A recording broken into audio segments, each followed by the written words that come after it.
दोस्तों आज हम बात करने वाले हैं ऋग्वेद कालीन सभ्यता और सिंधु घाटी सभ्यता के बीच में क्या क्या अंतर रहा है।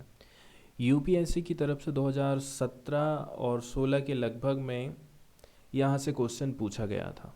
दोनों में अंतर पूछ लिया गया है। अब नॉर्मली हम जब अध्ययन करते हैं तो ऋग्वेद कालीन को अलग से पढ़ते हैं, सिंधु घाटी सभ्यता को अलग से पढ़ रहे हैं, तो वहाँ और यहाँ दोनों में हम अंतर नहीं कर पाते हैं। ठीक है, लेकिन क्वेश्चन में यहाँ पर हमें क्या समान था क्या अलग था, यहाँ पर क्वेश्चन इस प्रकार से पूछा गया है।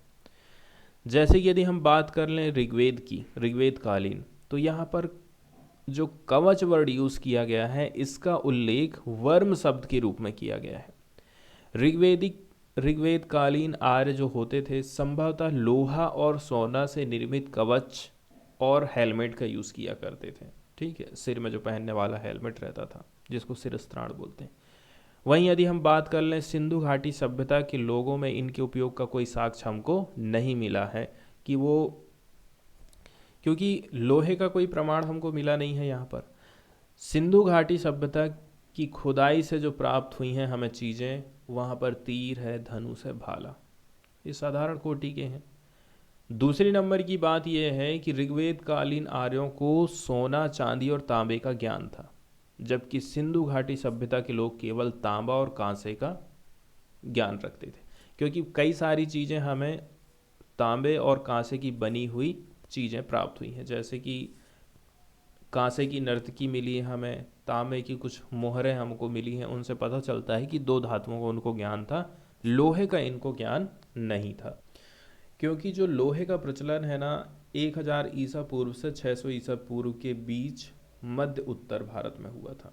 और जो सिंधु घाटी सभ्यता है उसका टाइमिंग है 2400 ईसा पूर्व से 1700 ईसा पूर्व। और ये कहाँ पर फैली थी?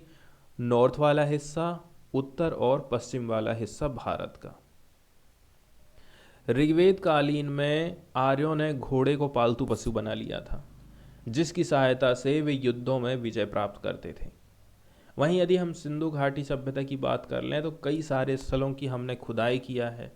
ठीक है, जैसे मोहनजोदड़ो, यहाँ पर हमें मिट्टी की बनी घोड़े की आकृति मिली है। लोथल से घोड़े की मृण मूर्तियाँ मिली हैं और सुरकोटडा से घोड़े की हड्डियाँ मिली।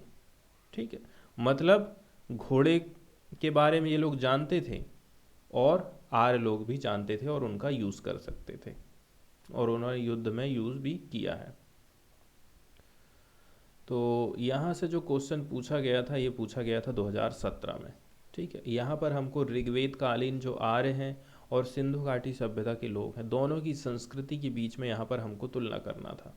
तो यहाँ जो पहली चीज़ पूछी यहाँ पर बताई गई थी वो ये थी कि ऋग्वेद कालीन कवच और हेलमेट का उपयोग करते थे, ठीक, जब लड़ाई लड़ने जाते थे, जबकि सिंधु घाटी सभ्यता के लोगों में इनके उपयोग का कोई साक्ष्य नहीं मिला। दूसरा पूछा था ऋग्वेद कालीन आर्यों को स्वर्ण, चांदी और तांबे का ज्ञान था, जबकि सिंधु घाटी सभ्यता के लोग केवल तांबा और लोहा का जानते थे। ये गलत है, क्योंकि तांबा और कांसे की जानकारी उनको थी। तीसरे नंबर में बताया गया है ऋग्वेद कालीन आर्यों ने घोड़े को पालतू बनाया, जबकि सिंधु घाटी सभ्यता के लोग घोड़े को जानते तक नहीं थे। अब चूंकि हमें घोड़े की बहुत सारी चीज़ें मिली है ना, उसकी हड्डियाँ मिली हैं, इसका मतलब वो लोग इसके बारे में जानते थे।